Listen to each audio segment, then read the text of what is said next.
Hi everyone. Hope y'all are doing well. I'm okay. Work was a bit hard today. So the thing I had to make today, well, I also had to make it yesterday. Basically, it's this giant plastic part that a partner and I had to get off of the conveyor, so it's like hanging in the air. We have to grab it and pull it onto a table so that it isn't a bad part, and then quickly cut it up and put it in a trim machine to get it all ready. It was a bit hard, but I got through it, and now I'm here. So the plan is very simple for today. We are going to train up the squads so that everyone is prepared for Act 4, because I'm going to guess that's pretty difficult. I know I can remember some of the chapters thanks to Echoes. Like for Alm's Act 4, we're going to have to deal with Nui Baba's abode, which is definitely a very difficult map because Nui Baba comes with the spell Medusa, which automatically puts anyone hit by it down to 1 HP. So she's going to be a very big problem. We have a map with Zeke and whoever is with him, I don't know his name for this game, which is going to be pretty difficult. We're facing off with Rudolph, which is definitely a pretty hard battle to get through if you don't know how to prepare for it. And then over with Celica, we're mainly dealing with Jeddah, who is the Garnif of this game, who has the special ability of being invulnerable to damage unless it is a turn with a multiple of 4 in it. So Jeddah can only be hurt during turns 4, 8, 12, 16, etc. Of course, looking at Celica's squad, which is probably going to be the primary squad we're going to focus on for now, a lot of people are actually doing pretty well. Obviously, Saber's level 5, Myrmidon, Valbar level 7, stuff like that. Pella got promoted. I think the goal today, at least for this stream, is to level up Est, get Jesse his first promotion to Myrmidon, get Atlas his promotion into Myrmidon, and promote Katria. I think those are going to be the 4 things I want to worry about today. So we're going to go ahead, go over into the cemetery and get started.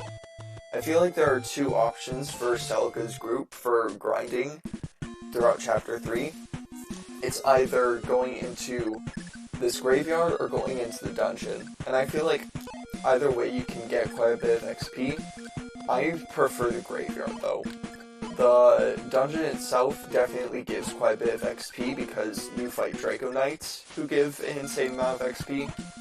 The problem is just that the Draco Knight in general is pretty powerful and can hurt a lot of people for a lot of damage. And also, I believe they have 12 defense and 12 resistance, so they're not going to be taking that much damage from a lot of people.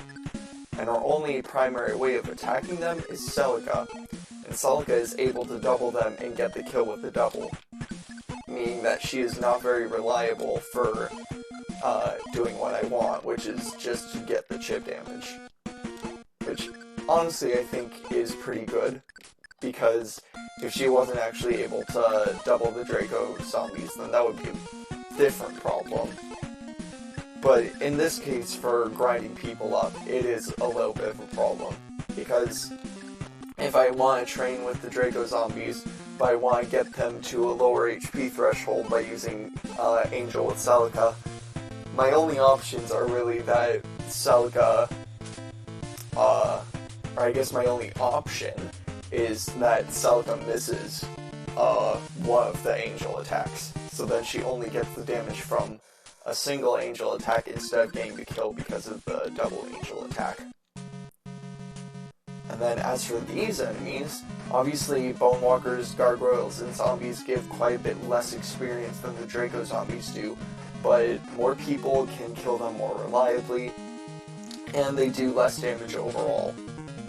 Plus, there's also the benefit, obviously, of all the evolution terrain that's around in this map that just can really help out some people. I'm gonna say mainly people like Bowie and May, because Bowie and May have very, very low defense.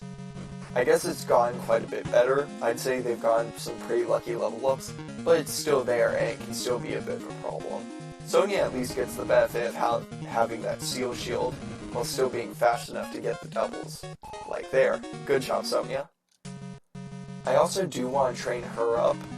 I do think I'm going to train her up a bit less, at least today. Just because I feel like she can do pretty well, and she doesn't need the training right now. I really do think that Atlas, Jessie, S, and Katria need the levels most of all. Good job, Leon. Like, I guess Katria doesn't need them as much, but considering how close she is to leveling up, I might as well just get her the, 101 XP, because she needs 100 XP to level up fully, and she only needs 1 XP to get to level 11. So, we'll go right here, and now Katria can get the level 11. Yeah, it doesn't even matter if she does any damage in this case, but probably the sooner she gets to level 12 and gets the promotion, I'd say the better, because then we can really focus on everyone else and their promotions. So S has 13 power altogether. These Bonewalkers have 10 defense, so she should do pretty good against these guys. Considering that I want to try and get her quite a bit of XP, I might have someone else do a little bit of damage. I'm gonna go ahead. Let's see what Jane can do with Nosferatu. Oh, never mind. That Bonewalker is very, very low. That was actually very good. Good job, Jenny. So now S can get the kill. Probably not get a level up just because of the low amount of XP that these guys give, but anything helps. 18 XP, that's pretty good. Okay, over here, May, level 8, 5 experience. Sonya is doing pretty well. Jessie's really the one from this group right here that needs this XP. So, Bonewalker's 36, 30 out of 36. I'm gonna bring Sonya up here and use fire against this Bonewalker to lower his HP, and then Jessie can get the kill to get the experience. Good, Sonya. And hopefully Jessie can do enough damage. He can't. That's kind of embarrassing. So I'm pretty sure this Bonewalker has 3 HP left. 4. Ooh. Oh, never mind. Oh my gosh. That crit was actually very, very important for Jessie getting the kill or not. So, good for him for getting that kill. As for the rest of these guys, May doesn't fully need the experience right now. If I have time, probably over the weekend, I'm gonna guess that I'm gonna have to do another grinding stream or two, just to get everyone a bit closer to their promotion levels. And May is definitely one of the characters who needs to get there, just because of the benefits of the Priestess class. I'm gonna say the main one might be Seraphim, aka Angel. I believe that priestesses, like all priestesses, get that spell. It might just be exclusive to Jenny and Silk, though. Now, if that's the case, then Jenny already needs to get to her promotion, but now she really, really needs to get to her promotion, because Angel is just such a good spell in this game. The high accuracy, the low weight, the high amount of attack, I'd say they all cancel out the overall problems with the actual HP deduction of Angel, because having to use 4 HP per attack is quite a bit, but Sorry about that, I hit my mic. But just the benefits overall of it, I feel like really cancel out the HP requirement. Bring Saber up here. He doesn't need the experience, but might as well give him a little bit so he at least gets the damage on this guy. So, 5 damage left, good. I'm hoping that this Bone Walker tries to go after Atlas. But I think he's gonna end up going after Jenny, which isn't terrible. I'd rather have him go after someone else, but if he goes after Jenny, it's not a huge deal. Jenny could hit and get the experience and get closer to getting her promotion, or maybe she doesn't, and I feel like either option is pretty fine. Okay, Kamui. I guess that makes sense, actually. He has the hero sword. I love the hero sword. It's great.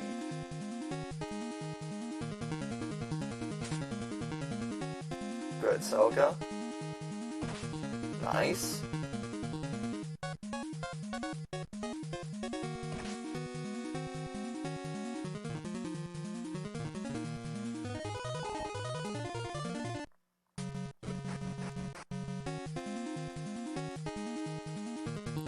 Okay.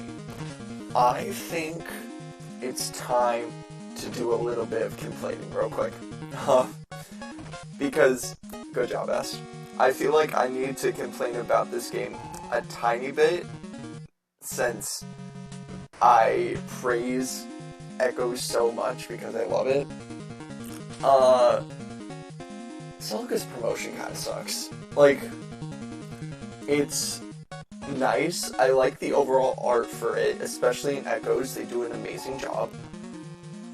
But gameplay-wise, it feels like nothing. She doesn't get a movement bonus. She doesn't really get that many bonuses for stats. Okay, good job, Jesse. She kind of just... It's basically just an aesthetic change. And I love aesthetic changes, I think they're great, but in a game like Fire Emblem, which, pretty heavily goes into basically being like, promotions matter, and the amount of damage you can do matters, and you should make sure that all of your stats are good, or else you'll run into problems. It's a bit weird that they just did an aesthetic change for her class. And I think it's even weirder when you look at Alm's promotion, and it's not the greatest, dang it, Sonia, it's not the greatest promotion out there, but I feel like he not only gets the aesthetic change, which in his case I feel like his aesthetic change is probably better because he actually gets quite a bit more stuff put on him than Celica. Celica basically just gets a tiara. But then he also gets access to, dang it, Atlas, he also gets access to bows, which are one of the best weapons in the game. He gets both bows and swords, meaning that in Gaiden, he can use the Blessed Bow, which is an amazing bow to have. He can use the Killer Bow in Echoes. He can use the Brave Sword in both games. That's amazing. Celica does get access to magic and swords, but she always had that. She got it even before she promoted. And yes, she starts as a pre-promoted unit, but she is still one of the two main characters of this game, and it just feels very weird to me that they didn't give her a bit more when she promoted. Which then brings to the question, what would they give her? So, she obviously already has swords and magic. I don't feel like she needs a third weapon type on top of that. I also think that, dang it, Dust. I also think the overall aesthetic changes are nice, and you don't need too many more on there. I think what should have happened was her spell list should have increased. I think they could have done this, and she already has a pretty decent spell list, but I would say if they gave her 2 more spells, actually 3 more, they should give her Excalibur to add to the black lightning, to the black magic damage, which I feel like would make a lot of sense considering someone like Sonya gets access to Excalibur. I just feel like it's kind of weird that Celica wouldn't get access to that. And then I think the second change that could be done is with her white magic. I think she could get both Physic and then later Fortify. Okay, I completely forgot about the Falcon Knight's ability to do extra damage to monsters, so I guess Pally gets a kill. I really think that Physic and Fortify could round out her spell list very nicely, and help out overall with the amount of spells that she can gain from her promotion. Physic, obviously pretty great spell, healing from a large distance is always very nice. Fortify, though, I think would make a lot of sense to go with her more healing personality. You know, her entire thing is supposed to be she's looking to stop this conflict without violence, even though that is kind of poorly shown in the story. But that's her goal. So I feel like giving her a spell like Fortify, and maybe you even make it a personal skill for her that none of the other healers can learn. I think it would add a little bit to her overall story, because it's like, she really cares, she really wants to help out people, so you give her one of the best healing magic spells in the game. A spell that has a great amount of distance, can heal multiple people at once over a very large range. And then the downside, obviously, is, I'd say, maybe 8 to 10 HP lost from Celica. Maybe 12?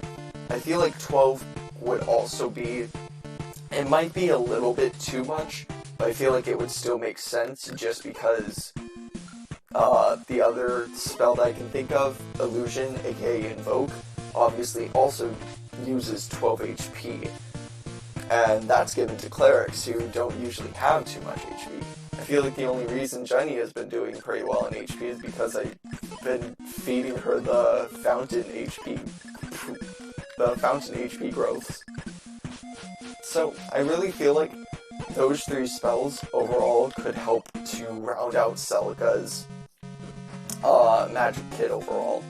Because if I remember correctly, she doesn't get too much in her promotion over to Princess.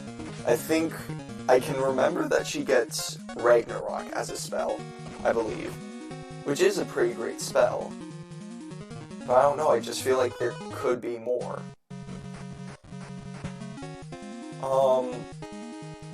I do really think that's where overclassing comes in for me. Overclassing as an ability in Echoes, such a good addition, in my opinion. I love it so much.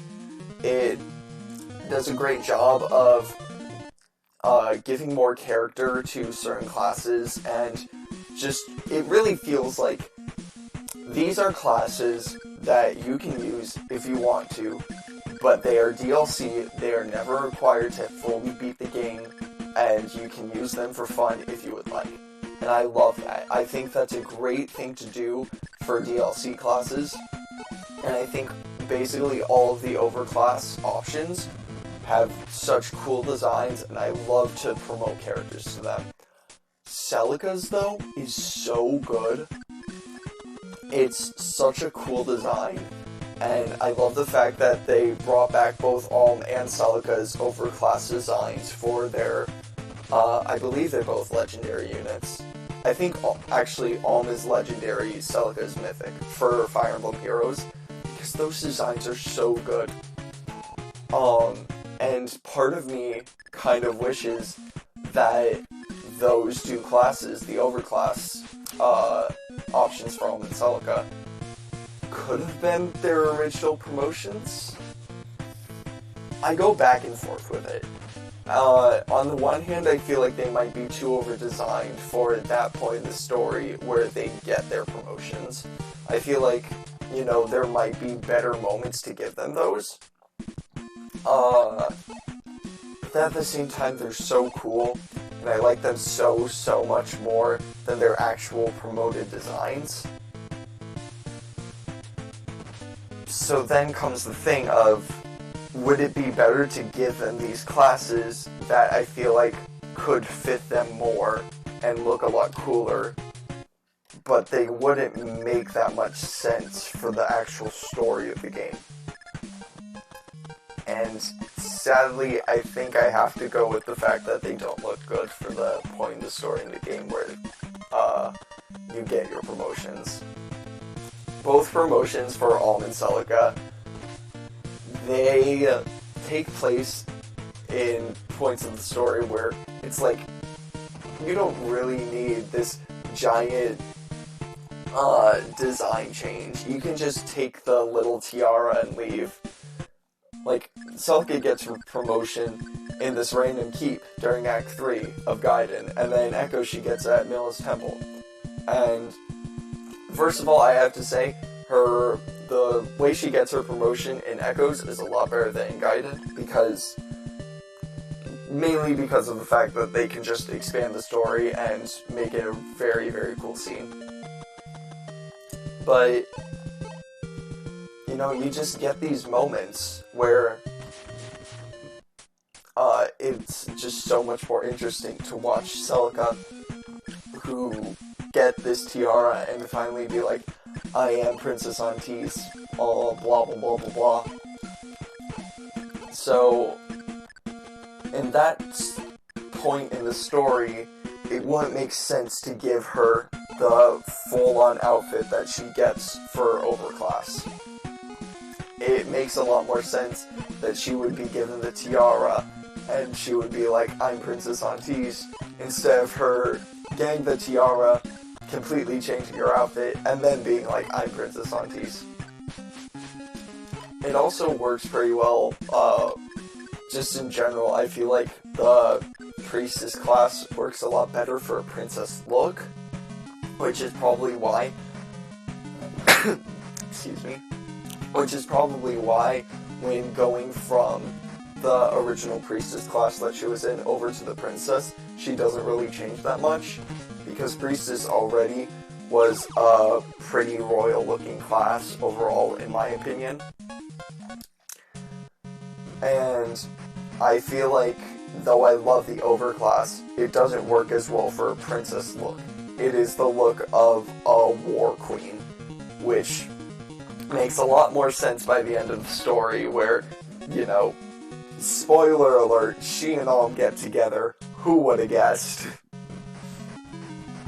And I feel like those two looks for them make a lot more sense for the War King and Queen of Zofia than it does for the Princess of Zofia, who just revealed herself, and a random dude from the village who is now leading an army. They're great looks. They look like they belong to royals, but they don't work for Celica and Alm at the points in the story when they get promotions. But I love them so much. The only other thing that I could really say to give Celica when she promotes, I'm gonna get a drink real quick.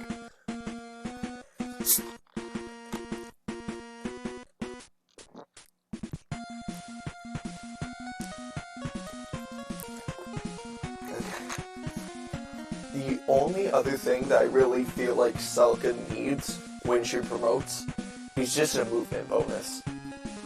Because 4 movement sucks so much. And it's even worse when you remember the fact that Alm, unpromoted, has 5 movement. I can't remember if he gets a movement bonus or not when he promotes.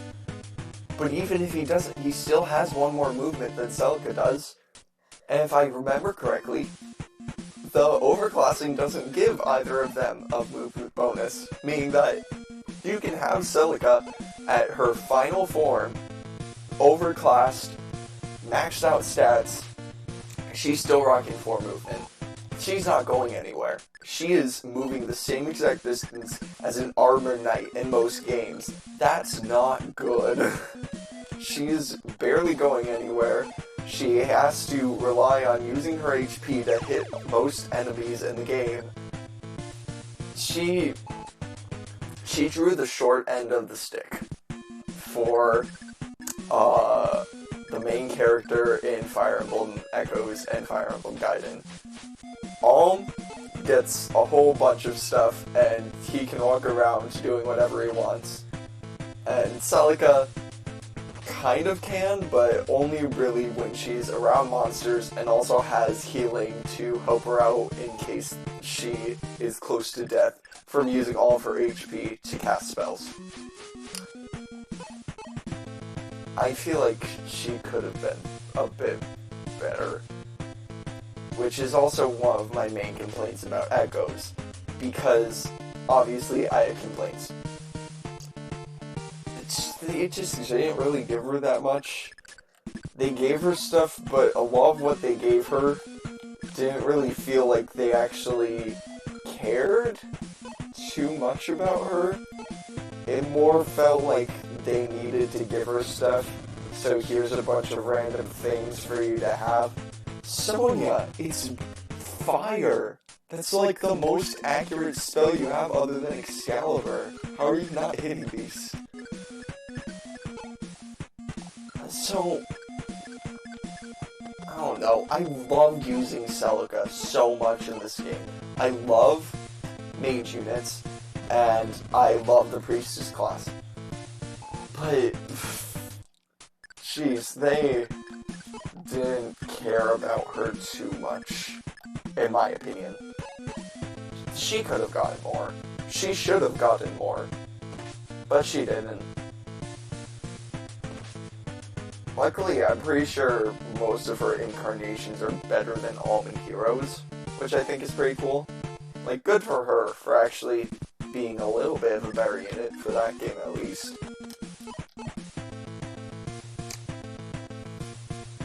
Yeah. And then, I will say though, it probably just gets even worse over time though, for Celica. Both Celica and Duma. By the way, awesome crit Atlas. So, for both Celica and Duma, a lot of their time spent being characters in both Gaiden and Echoes feels a little bit erased, in my opinion, because of Fire Emblem Awakening. In Fire Emblem Awakening, you are able to travel over to Valentia thousands of years after the events of this game. But obviously it's not called Valentia anymore, just like Arcanea isn't called Arcanea. It's called, I believe, Ylisse, if I remember correctly, because I can never remember the name of the continent from Awakening. But I remember Valentia's new name, because it's Valm.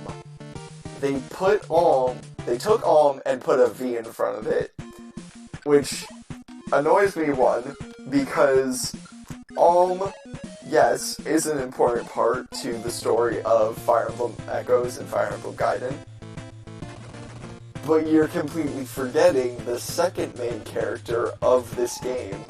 You made deuterogonists, yet the second protagonist of your game doesn't get mentioned in the continent name, and I don't believe doesn't get that many mentions in the actual story itself. I feel like that's problem number one. Problem number two is with Duma, who I don't think gets mentioned at all in Valm, and the actual tree that sprouts for both Duma and Milla is just called the Milla tree. Duma doesn't get anything, which, you know, part of that I feel like makes sense, you know. Duma's obviously the main villain of Fire Emblem Gaiden, so why exactly would you want to talk about this main villain dude who was evil and possessed a bunch of people and made all the women that were in his continent witches to serve his every bidding so that he could get even more power because he was going insane. but the entire reason he was going insane was because that's just what dragons do in Fire Emblem over time. The same exact thing was probably happening with Naga, but the Elise still worships her.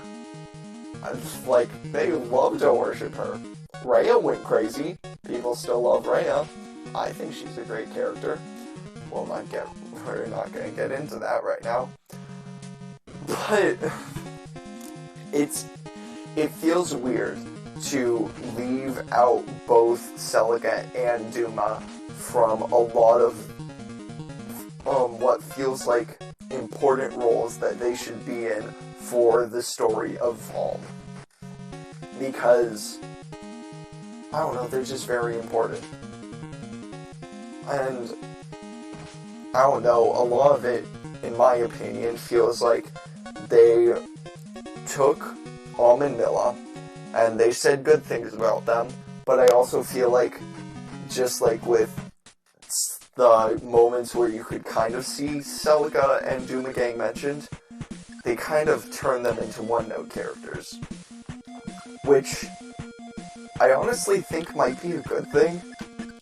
This is where the weird kind of positive comments come out for the story of Valm and what they do in Fire Emblem Awakening with Valentia and Celica, Duma, and Milla overall. Which is the idea of taking these characters and making them feel one note sucks until you remember that it's also been thousands of years since their adventures took place. And let's face it, people we remember from thousands of years ago, they probably are pretty one note in our minds too, because we didn't know them, and we have no idea what they were truly like as actual people. We really just know what they might have done those thousands of years ago. So having these characters be pretty one note, I think is actually a pretty good thing. I think the real problem is just that they don't mention Celica and Duma. And they don't need to mention too much. Just mention how Celica was very important. And mention how Duma was Milla's brother. And boom, there you go. Now they're mentioned in the story and we don't have to worry about it anymore. It's really, like, that's not a mention really at all, but it just feels like something needs to be there. And then going into it further, then there's also the role of Walhart in that story. Walhart being the descendant of Alm and Celica. Why wouldn't he then mention Celica at all? I feel like you kind of want to mention her, considering, you know, you're kind of her descendant. And that you feel like you could get some interesting bits of information from that. You know, because Celica's entire personality was all about being like, I want love and peace and all of this stuff for everyone. So I feel like it could be very, very interesting if you have a character like Walhart, whose entire thing is about wanting to conquer and take over places, and then you're just like, hey, this is your ancestor, and your ancestor really cared about peace and wanted peace for the nation and didn't want to get into these kinds of conflicts. What exactly happened? And then, you know, Walhart can say something like, haha, I'm evil, grr, or whatever. But I don't know, it feels like there are some missed opportunities. And I feel like that can really just go for the entire Valm arc of Fire Emblem Awakening. Personally, I want to defend it. I think it is a very good idea for an arc in that story. But it had so much missed potential of different moments that could have been in there. Another moment that I can think of off the top of my head is the second falchion. The Valentian falchion is never mentioned in Fire Emblem Awakening, which is a huge missed opportunity in a game that pretty much relies on the falchion to kill the final boss. And a lot of the final one of the final chapters of the game is literally Chrom and Robin and Lucina being like, we need to repair the falchion, we need to make it stronger so that it can defeat Grima. So why not at least mention the fact that we have the Valentine falchion? Which I personally think that if I could make a rewrite to Awakening's story, it would be to add the Valentine falchion and have it be that in order to defeat Grima, the Arcanean and Valentine falchions have to be forged together to unlock the full power of Milla's Blessing or whatever. I feel like that's a little bit cheesy, but I feel like it's cheesy enough to work in a Fire Emblem game. I also feel like doing that would make the overall Valm arc work a lot better, because, you know, going to Valm, some of it does feel like filler in certain ways, but adding in the fact that we need the Valentine falchion to defeat Grima, going to Valm would then make a lot more sense in the story.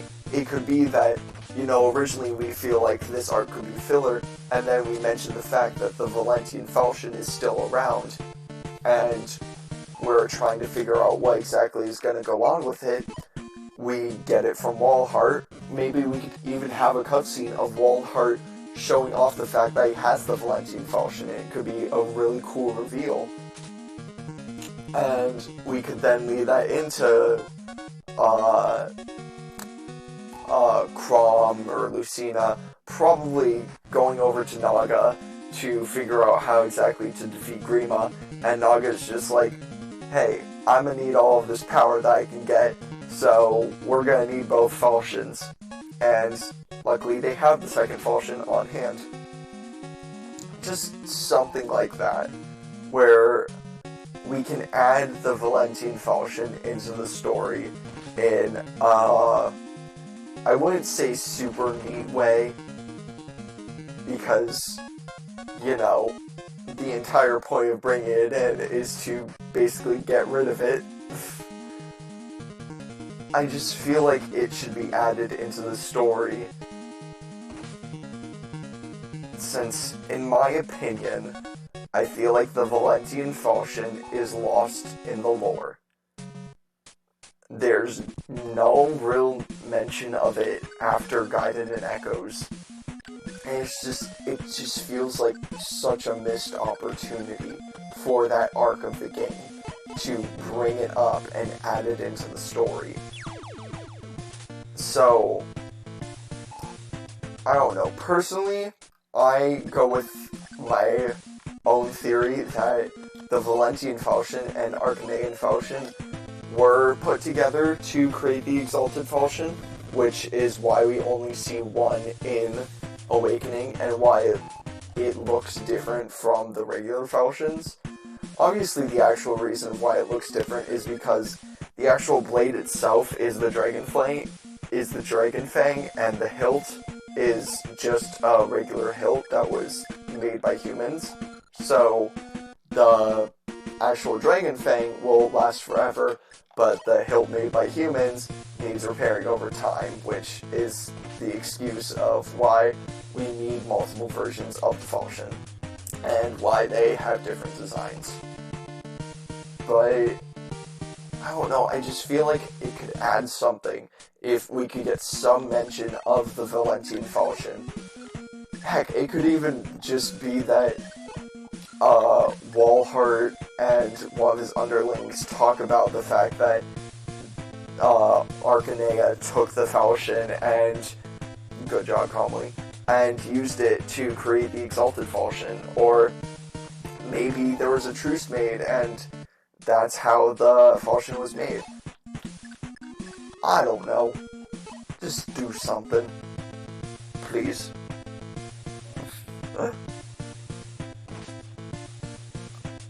That does bring me to, though, the entire thing of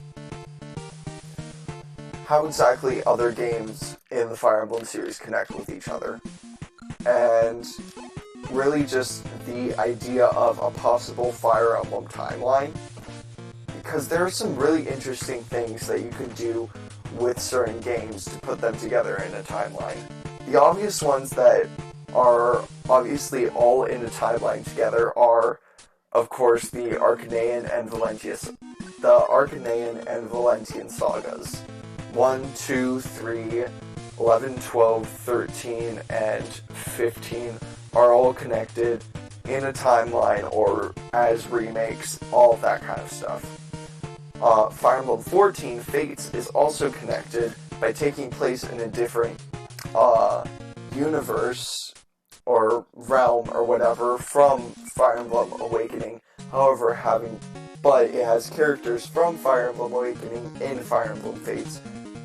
So those games are technically connected together. Which then leads to the other games. Fire Emblem 6 and 7 obviously are in a timeline together. They are directly related. Fire Emblem 6 is a direct sequel to Fire Emblem 7. Same type of thing with Fire Emblem 9 and 10. 4 and 5 also obviously connected. So then that leaves us with Fire Emblem 8, the Sacred Stones, and Fire Emblem 16, Three Houses, and Fire Emblem 17, Engage. Sacred Stones, I don't think fits really anywhere in the timeline, or in a possible timeline with any other games. The only possibility really could be that it takes place with the Arcaneian and Valentian sagas. Dang, power and defense +2, good job, S. But even then, that just brings to the question of, well, how exactly would they connect? And who knows? The main thing I think that connects them is just the fact that Fire Emblem Sacred Stones has a bunch of monsters and has a Demon King, and Fire Emblem 2 obviously has a bunch of monsters terrorizing everything, and Fire Emblem 2 is connected to all of the Arcaneian games. So, then there's also the fact that, the nations in the Sacred Stones have the Sacred Stones, and the Fire Emblem itself is filled with different spheres. They each correlate to a different thing. So maybe Sacred Stones takes place in the far future after all of the games, or maybe before all of the games, where monsters are coming back and they have to stop them. Possibly. Three Houses is a very weird game to try and connect to the timelines. You could connect it over to the Arcaneian saga, because there's the Arcaneian regalia in the game, but is that an actual clue as to timeline placements and possible places where Three Houses could connect, or is it just a nice little Easter egg to add in there? Who knows? Then there's also the fact of just, I'm going to call them Manicheets in general. All of the dragons that you have, are they related to people like Tiki, Nagi, Naga, Naui, and Na? Are they related to them? Are they just separate dragons entirely? What exactly is going on with them? Dang it, Saber.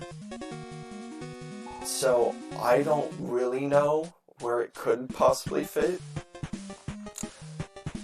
but I have a personal theory about what could happen, and excuse me, I honestly don't know how to feel.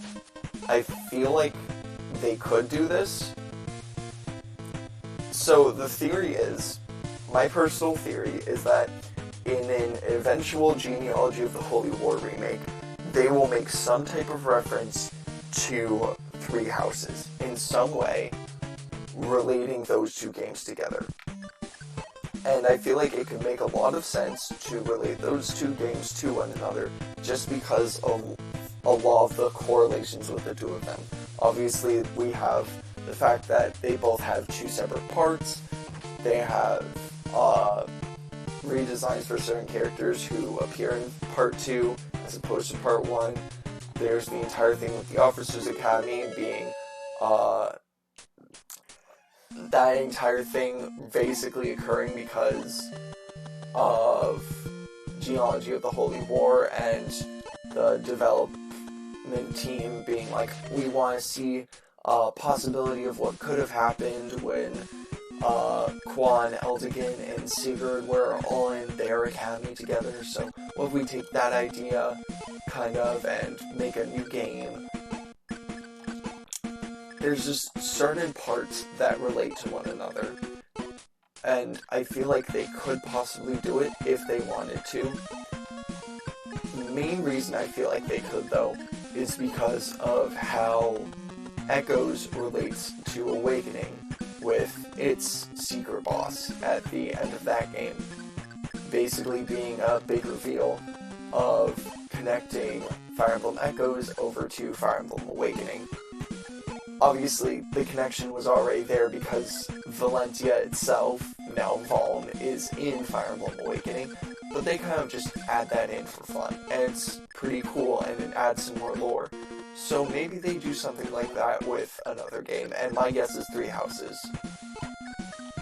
So, who knows, maybe it could connect to other games in this entire series. And then there's Engage, which does connect, but also doesn't connect. It does with the fact that the Engage rings obviously are of every single character in the entire series. Not every single character, a lot of the characters. Mostly from the main characters from each game. But it also doesn't connect because the Engage rings aren't the actual characters in they aren't the actual characters themselves. However, they do kind of put a clever way. By the way, I just realized that Celica's sprite doesn't change from priestess to princess, and that makes me sad. Hi, Novala.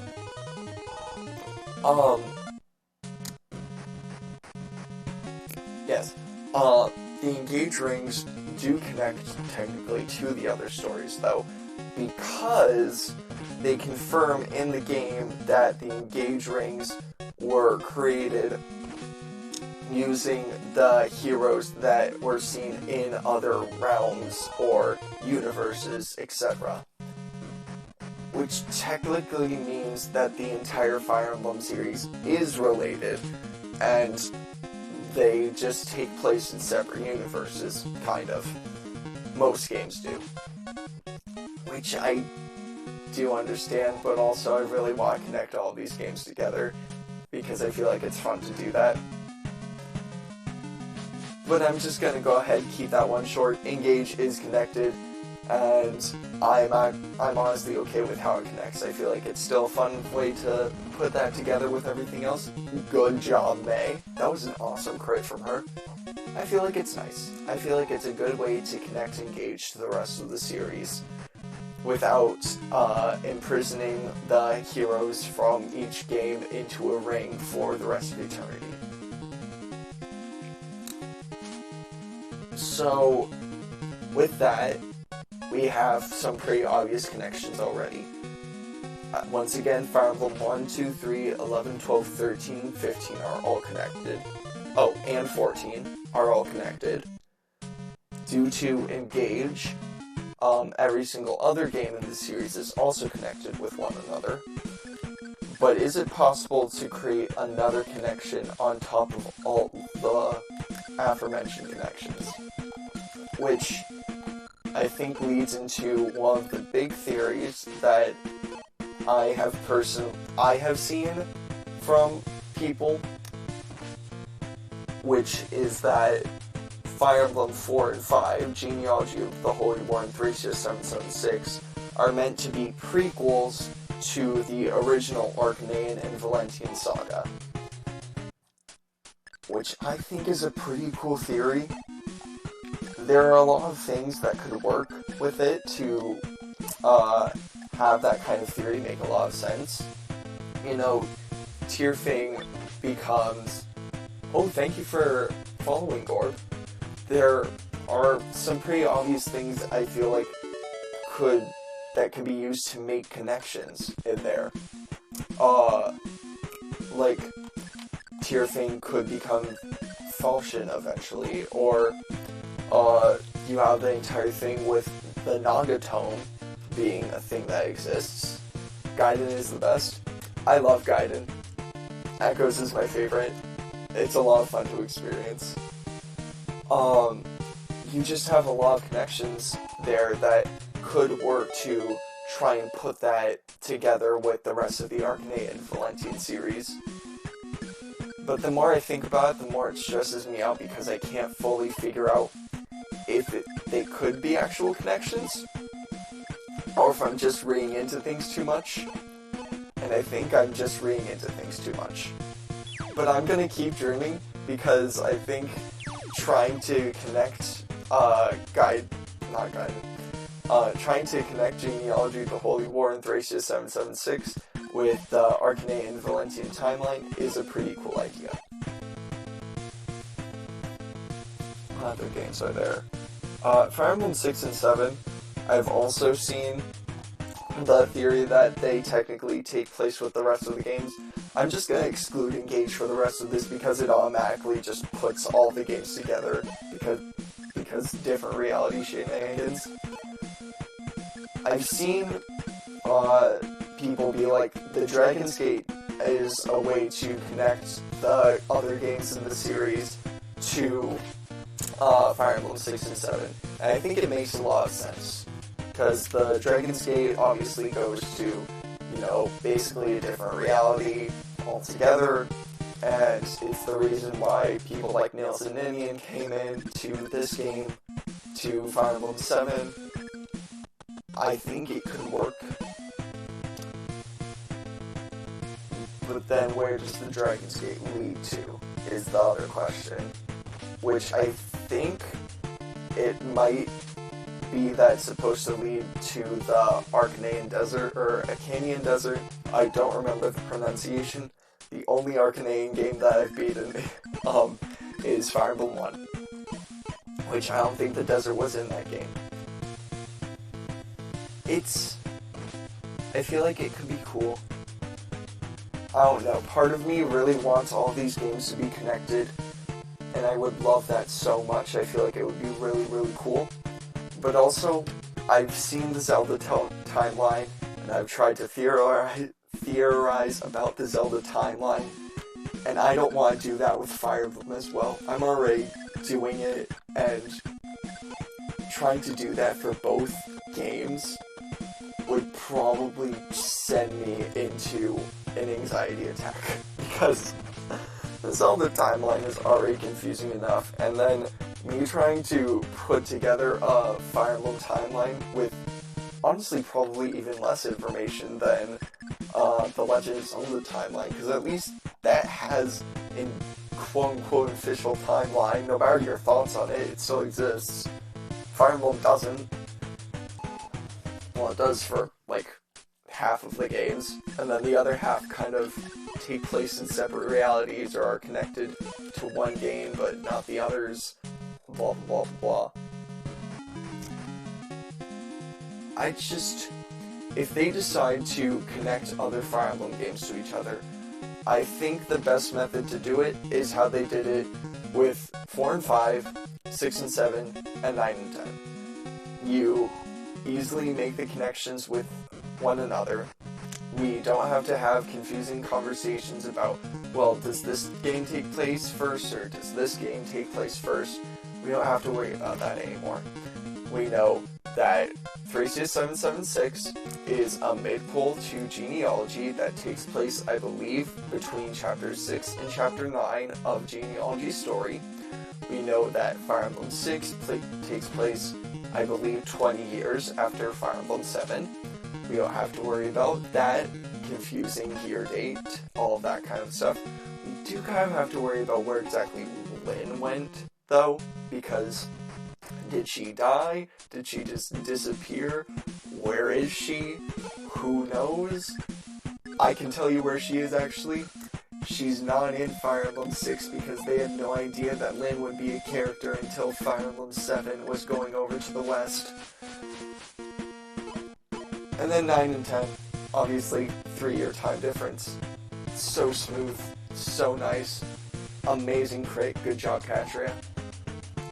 Like, just that smooth transition of 3 years where we can see characters develop, but there isn't so much time that there's confusing plot elements in there. It's beautiful.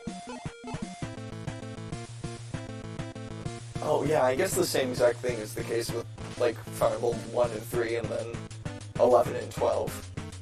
I believe those games are also like a 3-year time gap, and kind of the same thing happens. You know, characters change and grow, but there isn't so much time that you have to make huge guesses about where certain characters might have been. They explain quite a bit of stuff about what's been going on since the original journey. They do a good job. And then Fire Emblem Fates kind of just... that story makes me very sad.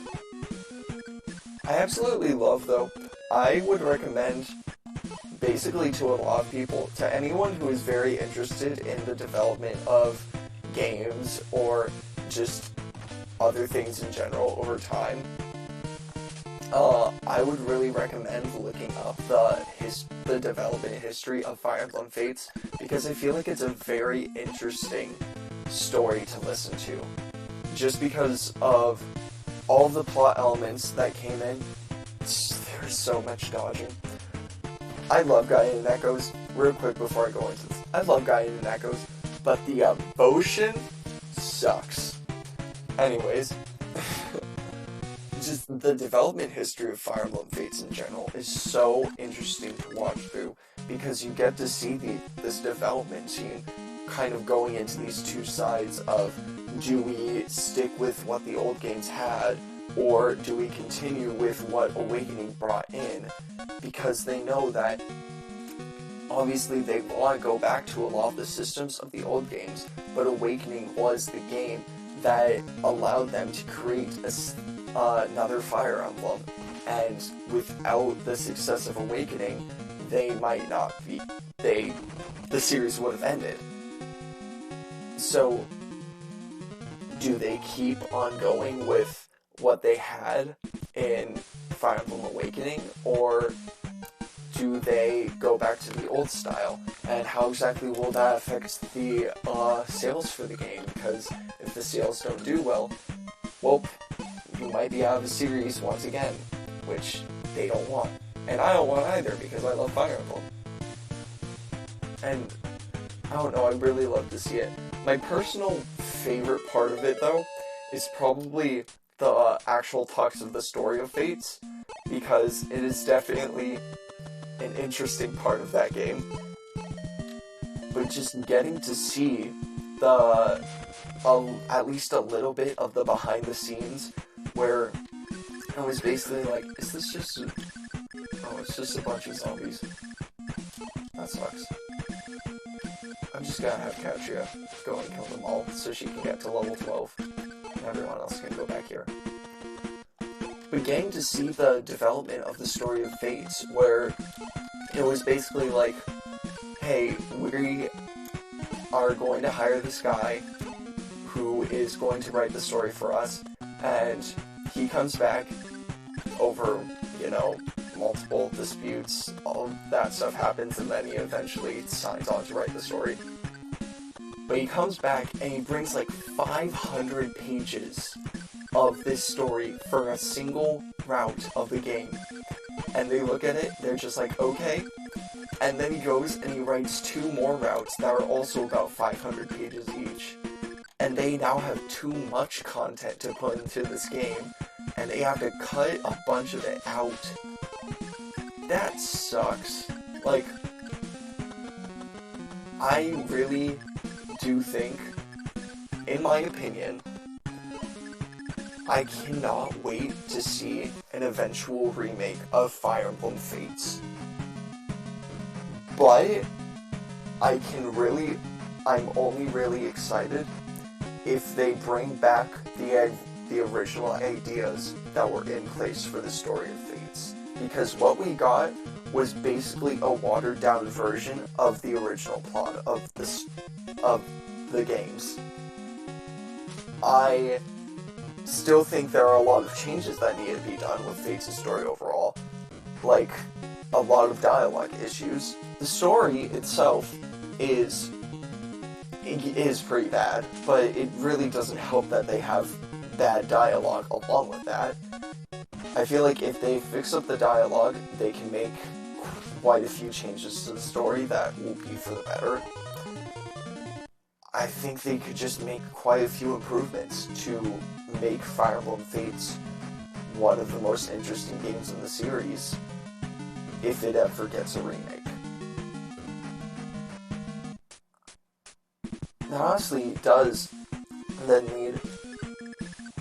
I guess it doesn't really lead. I'm just gonna keep talking about it.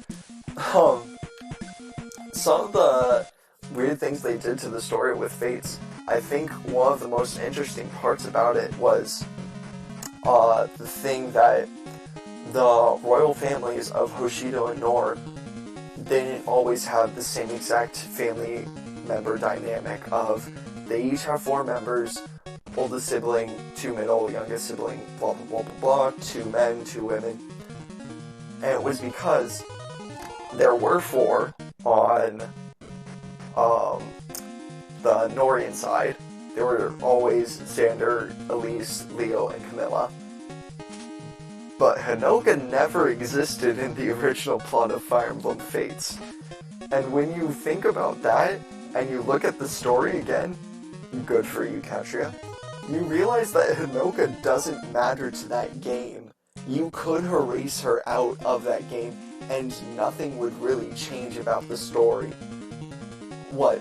I'm gonna say, like, one battle in Fate's Conquest, the Hinoka chapter, that's really the only thing that needs changing. And even then, you can just substitute Hinoka for Yukimura and take Yukimura out of the Sakura chapter. Boom. Story is basically unchanged. I guess the second difference is also that Sakura would then be the only living Hoshidan sibling and she would have to take over. But whatever. A lot of the role of Hinoka in the story doesn't feel like it matters, and it's because she never mattered to the story in the first place. But then, excuse me, I feel like that also brings in the other issue of Fates, is they watered down the story, and then they added in new content to try and fix it up. That's not good. Yes, you can certainly make... Good job, Leon. You can certainly make revisions to the story for the better or the worse, whatever you want to call it, but a story like that, 500 pages per route, about 1,500 pages altogether, and you're trying to cut down all of that content in a fast enough period of time to start the actual development of the game and make all of this stuff, that's not going to work. You're going to have problems, and it's pretty clear that Fates had to develop it problems, considering what it led us to. It's a game that just has problems with the story. I will say though, the gameplay? I love Fates' gameplay so much. I feel like the promotion systems are great. Child units, whether you love them or hate them, personally, I think they didn't need to be in Fates. But I think from a gameplay standpoint, they are still pretty cool characters overall. The map design was pretty fun. I like Fates. Honestly, I don't think I hate any Fire Emblem game. And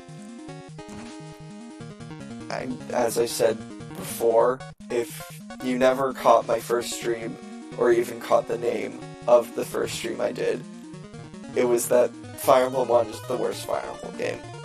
and I still believe that.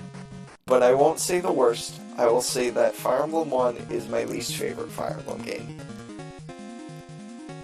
And even then, I like it. I feel like a lot of the Fire Emblem series, I've had so much fun playing through these games. And they're definitely not for everyone. But they're for me. And there can be problems. There can be ups and downs. There can be things that people hate about these games, or certain systems that are put into place that some people might hate. And I'm still gonna love them.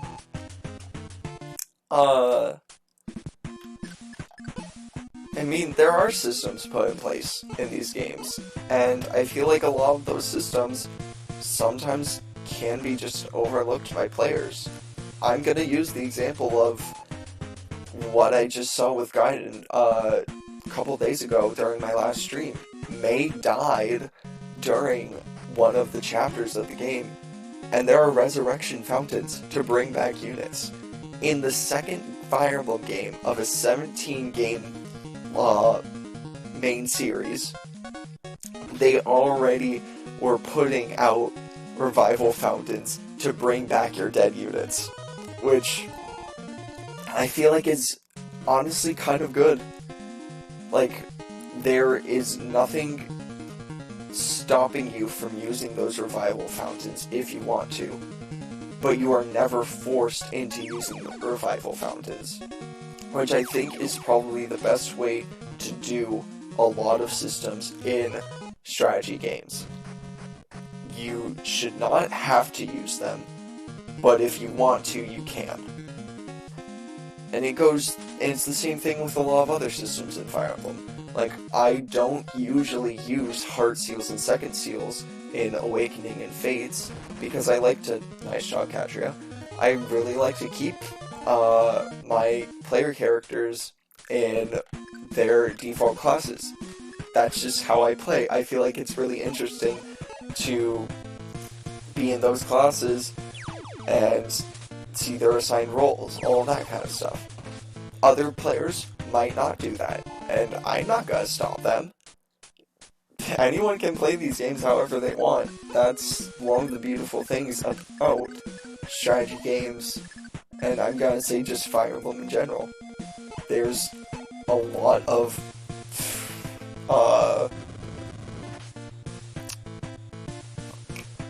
what is it called? I'm forgetting the word. Player freedom. I'll go with player freedom. There's a lot of player freedom in these games. Heck, once again, you can see it right here in Gaiden with the villager class. You can choose whichever of the, 4 or so classes to put your units into.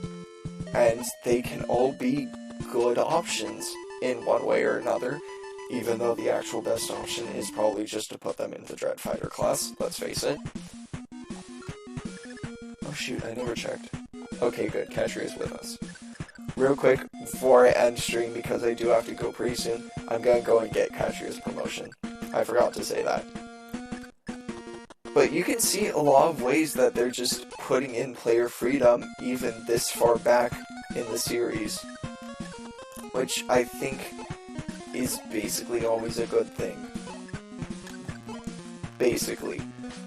Once again, I feel like I mentioned this already, but I'm not a huge fan of the class system of something like Three Houses. But someone else might be, and I'm not gonna stop them from enjoying that, because people are different, and I'm gonna have different opinions than someone else. Okay. Anyways, these Draco zombies should be pretty easy to deal with. I mean, one of them's gonna die automatically from Celica's Angel, and then the other two are just gonna be chipped down over time. Actually, Pella can probably do quite a bit of damage now, since she got her promotion and has the effectiveness against monsters. Okay. Then we can also get Catria's promotion to help out with monsters even more, which is good. Obviously, though, not gonna get too far with a lot of this grinding, it seems. I mean, we got Catria's promotion, but we only got one level with Atlas. We didn't get Jesse to his promotion level. Sonya still needs quite a few levels.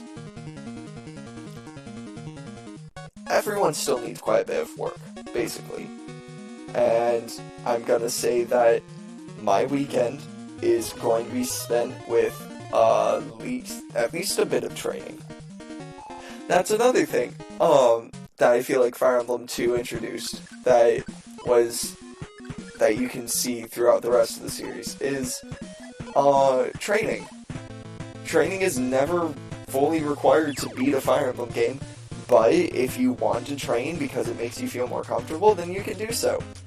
I like training, and other people might not. Of course, I don't want to train too much. As I mentioned, I sometimes go a little bit too far with training in Fire Emblem games. I am the type of person to sit right next to the arena, use save states, and arena grind in the GBA games. I'm gonna not do that in these streams. Or at least try not to do it a lot. I want to try and get at least a bit of a regular experience with playing through these games, and I feel like part of the regular experience for Gaiden is doing at least a bit of this training to get people some of these levels. Okay, come on, Kamui. No crit. Dang. Good though. Defense +1, very nice. So, first of all, I need to get over here because Celica's about to die, and if she dies, then all of this training basically just goes to waste. Okay. Pella, please get your hit. Good.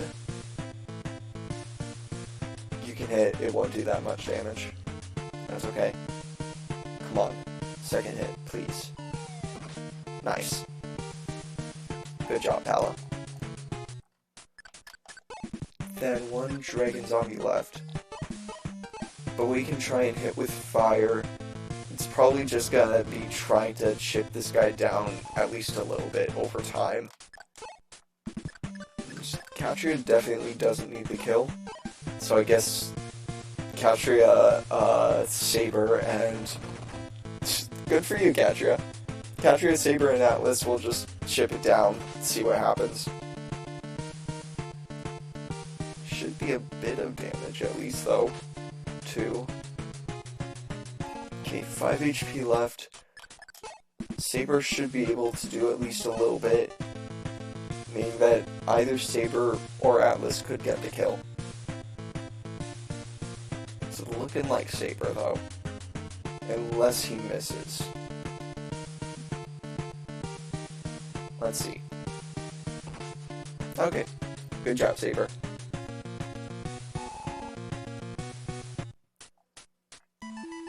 Okay. Up. And give me that promotion. Yes. Please be good promotion bonuses. Power +1, defense +3, HP +11. I don't always like getting HP, but HP +11 is pretty nice. So, I feel like that was good. Okay, so, let's see. Jenny level 9, I feel like is pretty good. She can get a bit more experience, get to 10. If I remember correctly, her promotion is at level 12, so she should be able to get it during Act 4. Bowie probably needs another level or 2, I'd say. Saber's doing okay. Valbar's doing well. Conway's doing well. So is Leo. Pella, great. Catra, great. Really just Atlas, Jesse, Est, and Sonia are the people who need quite a bit of training. I guess May. So, you should be able to get some of that done in the next stream. And then we can get a bit of Olm's team as well. Because it's not the worst, but they could be a bit better. I guess for Olm's squad, I think most of the training will be done for Claire to get her to Falcon Knight, Clive to get a couple more levels, same with Forsyth and Python. Ryuto's doing good. Matilda to probably get a couple more levels, and Diute to get a whole bunch of levels, because she definitely needs them. She does have Aura though, which is pretty powerful. So, yeah. Anyways, yeah, that's definitely where I'm ending for the night, because I have work in the morning. But I won't be back tomorrow. I'm going roller skating. So, wish me luck, because I am a little bit clumsy, and by a little bit, I mean a lot. So, there should be a stream on Saturday though. I'm hoping Saturday morning. If there isn't a stream on Saturday morning, I'm most likely dead from a roller skating accident, so rest in peace me. Whoopsies. It happens to the best of us. I guess I shouldn't have gone walking with wheels. Oh well. It probably won't happen. Who knows, maybe I'll be good at it. I haven't roller skated for like a decade. But we'll see what happens. Anyways, thank y'all for watching. I hope y'all had a nice time of me talking about a bunch of random Fire Emblem stuff. And I hope to see y'all later. Have a good night.